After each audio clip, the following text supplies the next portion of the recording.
Today, I'll be walking you through how to make Dzioenna's banana bread. You're going to take 4 bananas that are very ripe and gushy and put them in a large bowl and mash them up.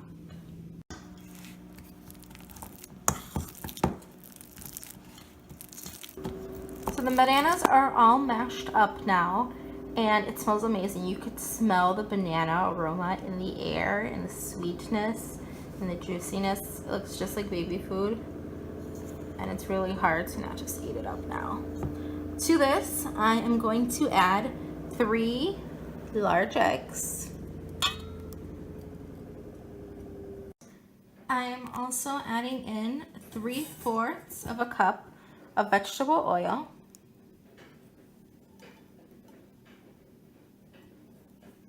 1 tablespoon of vanilla extract. And with the vanilla extract here, you're getting sweetness and the flavor of the vanilla, the aroma, so it's not all sugar in this banana bread. And we're adding in 1/3 of a cup of water. Now you're going to mix this all up together. These are your wet ingredients. Here I have 1 tablespoon of apricot kernels. They are raw, and I'm going to slice them. When you're slicing your apricot kernels, you'll want to make sure you have a very sharp knife. One I used was perfect for it. And you also want a stable cutting surface, and you'll need to hold the apricot kernel snug in between your fingers, but be careful, don't cut yourself. So make sure you're very careful. And as you see here, there are little crumbs or little pieces of the apricot kernel. That's fine, you will be using that as well. So these longer pieces are definitely what you would prefer, but we'll use everything we get, and we are using the skin as well. In a large bowl, you're going to mix together your dry ingredients. You're going to do 2½ cups of flour, all-purpose flour, 1½ teaspoons of salt. You also are going to do 2 teaspoons of baking soda, not baking powder, baking soda. 1/2 cup of sugar. I'm using pure cane sugar. It's the one I love the best. And with this, you might be surprised that it's only 1/2 cup of sugar, but the bananas are sweet. When bananas are so ripe and mushy, the banana aroma is stronger, but it also is sweeter. So you don't need as much sugar, and we added a whole tablespoon of vanilla extract. So that helps with the flavor as well. As to some of these other ingredients we're about to add. So we have here 1 tablespoon of apricot kernels that have been sliced. So this comes out to 16 apricot kernels, which is also 1 tablespoon. That's before we actually slice them up. So it's okay if it's not perfectly sliced, if you end up having some little pieces in there. That's fine. This I love. 1/2 cup of goji berries. And finally, we have 1/4 or 1/4 cup of cacao nibs. So now you're going to mix up your dry ingredients. And once they are well incorporated with each other, you'll be adding in your wet ingredients. So the dry ingredients are nicely mixed now, and I will be adding in the wet ingredients and mixing them up together. But before I do this, I'm going to set the oven at 350 degrees Fahrenheit so that it could warm up for us. We're not going to add all the ingredients right away. We're going to add about 1/2 of the wet ingredients to the dry, mix it up, and then come back with more.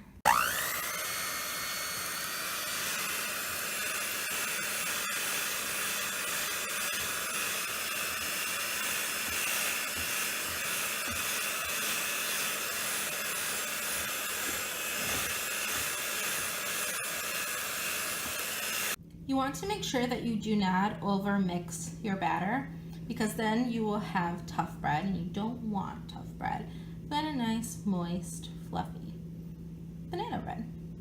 Now you're going to take your cake pan. I'm using one that makes 4 mini cakes, and you'll have a little bowl of some vegetable oil, and you'll just brush it along the parts of the pan where the cake will go in, so on the bottom and the sides. This helps make sure that even though this is a non-stick pan and it should come out smoothly, this just makes it a lot easier for you. Gives you peace of mind that it really will come out nice and easy. All right, it's nicely oiled, and now we're going to start pouring in our batter. The batter is in the pan, and this will be going into the oven now. So the banana bread is out of the oven. It was in the oven at 350 degrees Fahrenheit for a total of 40 minutes. I'm okay with the level of browniness on these bread cakes, but if yours is coming out a little darker than you'd like, what you can do is put a little piece of aluminum foil over the tops, and they'll prevent the top from getting burnt while you're waiting for the rest of it to cook through. Luckily, since there are 4 little banana cakes, it's a lot safer than when you just have this all in one large banana bread pan. Now we are going to take a knife and go around the edges of each banana bread just to kind of loosen it up. There is oil on here, so it shouldn't be too bad. As you can see, it's moving around pretty easily. And then we will be transferring it over to another cooling rack so that they could cool down. Now the banana bread cakes are on a cooling rack, and you'll just let them hang out here until they're nice and cool and ready to be handled. Remember, do not start cutting them now. They are too hot for that and will fall apart. It smells amazing. Everyone in the house keeps coming into the kitchen asking for some banana bread cake. Once the banana bread has cooled down, you can go ahead and put it on a cutting board and start slicing it. Cut your slices nice and thick. Make them generous. Enjoy your banana bread. More importantly, enjoy life.